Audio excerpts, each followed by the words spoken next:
ಏನೇನ್ ಪ್ರಶಸ್ತಿಗಳು ತಗೊಂಡಿದ್ಯಾ ಆದೀಶ್? ಇದೆಲ್ಲ ನಿಂದೇನಾ? ಯಾವಾಗ ತಗೊಂಡಿದ್ ನೀನು? ಎಷ್ಟು ವಯಸ್ಸಿಂದ ತಗೊಂಡಿದ್ದು? ನಾನು 2 years ಇದ್ದಾಗ. 2 years ಇಂದ. ಯಾವ್ದು ನಿಂದು ಫೇವ್ರೆಟ್ ಮೆಮೊರಬಲ್ ಪ್ರಶಸ್ತಿ? ಅಂದ್ರೆ ವಾವ್, ಇದು ನೋಡಿದ ತಕ್ಷಣ ವಾವ್, ಇದು ಒಂದು ಮೆಮೊರಿ ಅಂತ ಅನ್ಸಿದ್ಯಾ? ಇದು ಏನ್ ಅವಾರ್ಡ್ ಇದು? ಏನಕ್ಕೆ ಬಂದಿದ್ದು? ನಾನು ಮೆಂಟಲ್ ಮ್ಯಾಥ್ಸ್ ಮಾಡಿದಾಗ ಅದಕ್ಕೆ. ಎಷ್ಟನೇ ಇಯರ್ ಅಲ್ಲಿ ಬಂದಿದ್ದು ನಿನ್ಗೆ? ಯಾವ ವರ್ಷ ಬಂದಿದ್ದು? ಫಸ್ಟ್ ಸ್ಟ್ಯಾಂಡರ್ಡ್ ಅಲ್ಲಿ ಬಂತಾ?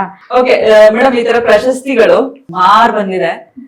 ಖುಷಿ ಆಗತ್ತೆ ಈ ವಯಸ್ಸಲ್ಲೇ ಇಷ್ಟು ದೊಡ್ಡ ಸಾಧನೆ ಮಾಡಿರೋದು. ಮೇ ಬಿ ಎಲ್ರಿಗೂ ಈ ಟ್ಯಾಲೆಂಟ್ ಇರಲ್ಲ, ನಿಮ್ ಮಗನಲ್ಲಿದೆ. ಸೊ ನನಗೆ ಹೇಳಿ, ಅವ್ರು ಯಾವ್ಯಾವ ಪ್ರಶಸ್ತಿಗಳನ್ನ ತಗೊಂಡ್ರು, ಹೇಗೆ ಅಂತ. ಇದೆಲ್ಲ ಇದು ದೊಡ್ಡದಾಗಿದೆ.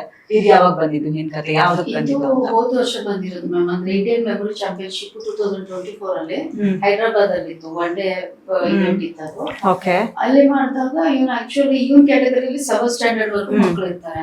ಸೊ ಅವ್ರ ಜೊತೆ ಕಾಂಪಿಟೇಷನ್ ಮಾಡಿ ಬೆಸ್ಟ್ ಪರ್ಫಾರ್ಮೆನ್ಸ್ ಕೊಟ್ಬಿಟ್ಟು ಅದ್ರಲ್ಲಿ ಇದು 5th ಪ್ಲೇಸ್ ಬಂದಿರೋದು. 7 ಜೊತೆ ಮಕ್ಕಳ ಜೊತೆ ಕಾಂಪಿಟೇಷನ್ ಮಾಡಿ ಇದು 5th ಪ್ಲೇಸ್ ಗೆ ಮೆಡಲ್ ಕೊಟ್ಟಿರೋದು. ಸೊ ಬೈನರಿ ನಂಬರ್ಸ್ ಮಾಡಿದ 210 ಬೈನರಿ ನಂಬರ್ಸ್ ವಿದಿನ್ 5 minutes ಅಲ್ಲಿ ಮೆಮೊರೈಸ್ ಮಾಡ್ಬಿಟ್ಟು ಆಮೇಲೆ ರೀಕಾಲ್ ಶೀಟ್ ಮೇಲೆ ಬರೆಯೋದಿರುತ್ತೆ.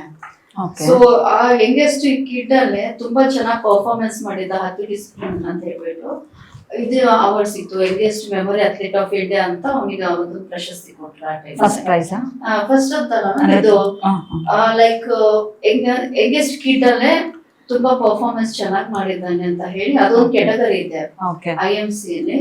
ಸೊ ಆ ಒಂದು ಕೆಟಗರಿ ಅಂಡರ್ ಅಲ್ಲಿ ಇವ್ನಿಗೆ youngest memory athlete of India ಅಂತ. ಸೊ ಇಂಡಿಯಾದಲ್ಲೇ ಯಂಗೆಸ್ಟ್ ಕಿಡ್ ಅಲ್ಲೇ ಇವ್ನು ಚೆನ್ನಾಗಿ ಪರ್ಫಾರ್ಮೆನ್ಸ್ ಮಾಡಿದಾನೆ ಅಂತ ಹೇಳಿ ಅಂತಾರೆ. ಓಕೆ.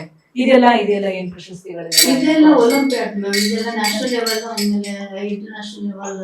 ಲೈಕ್ ಇವಾಗ ಸೈನ್ಸ್, ಮ್ಯಾಥ್ಸ್, GK ಅವ್ನು ಜಾಸ್ತಿ ಇಂಟ್ರೆಸ್ಟ್ ಒಲಿಂಪಿಯಾಡ್ ಮೇಲೆ ಇದು ಮಾಡ್ತಾ ಇದ್ದ.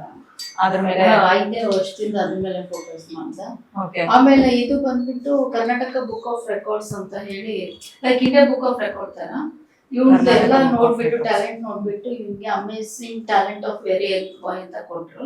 Amazing talent of very young boy ಅಂದ್ರೆ ಇವನೇ ಯಂಗೆಸ್ಟ್ ಕಿಡ್ ಇದ್ದ ಅಲ್ಲಿ, ಪರ್ಫಾರ್ಮೆನ್ಸ್ ಚೆನ್ನಾಗಿ ಮಾಡ್ಬಿಟ್ಟು. ಸೊ ಇದು ಬಂದ್ಬಿಟ್ಟು ಇಂಡಿಯಾ ಬುಕ್ ಆಫ್ ರೆಕಾರ್ಡ್ ಅಂತ.